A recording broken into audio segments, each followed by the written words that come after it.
So New York has become the epicenter of the coronavirus crisis in the U.S., and lots of residents are leaving the city. So experts are warning it's not helping to flatten the curve if you leave, see? Because if you leave, self-quarantine, you're spreading it elsewhere. So what part of don't do that are people not getting? Why is this message not resonating, that you need to be home? I think everybody's operating in the best way they can. I think people are a little panicky and they're trying to seize control. And so when they keep seeing these statistics coming out of New York, I've had so many people say to me, "Are you leaving?" And I'm like, "Where would we go? Like, this is our home."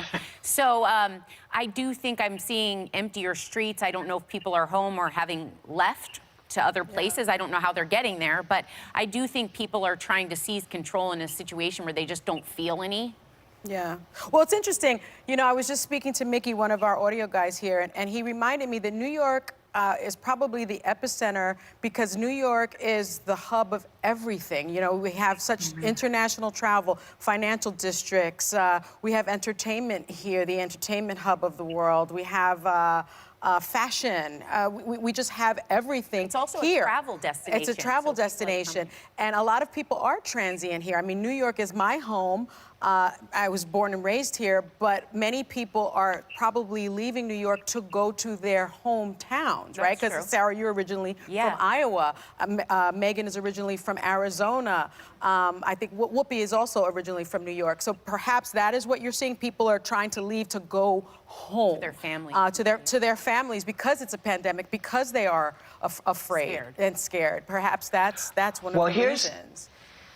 Here's the things we have to say to people is one of the things that happens is when there are too many people together, these are the ways that we spread the virus. So if you decide you're going to go and you don't know whether you have it or not, you're feeling all right and you decide to go, keep in mind that unless you know for sure you don't have it, the possibility of you spreading it sort of grows. So maybe until you're sure, you know, stay in place. I mean, nobody wants to be cooped up in the house. The kids don't want to be cooped up in the house.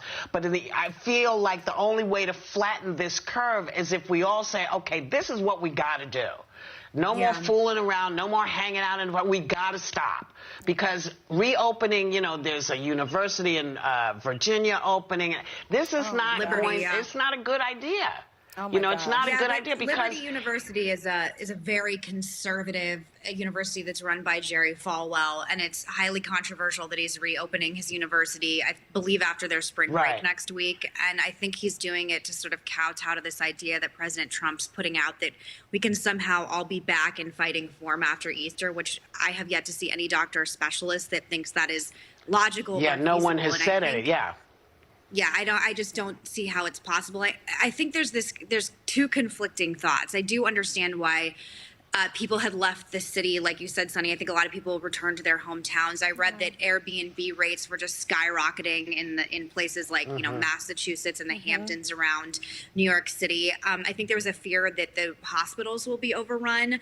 My concern is that in places like Arizona, and I actually spent almost my entire day on Sunday doing local interviews in Arizona when I saw pictures of people crowding different hiking destinations, that there are other places in the country that maybe are like a week or 2 weeks behind Manhattan. And if you don't see what's happening in the city, I think it's easy to think, oh, maybe it won't be so bad here. But we did not effectively flatten the curve, as you know, Governor Cuomo said yesterday. And I just think there's a fear that maybe we all haven't done, and I don't mean we, this show, I just mean we as a collective American population haven't done what needs to be done. And I think a healthy sense of fear in this situation, and I've been saying this for months, is more than applicable. And I've been very disappointed in a lot of people, and I've been very impressed by a lot of people.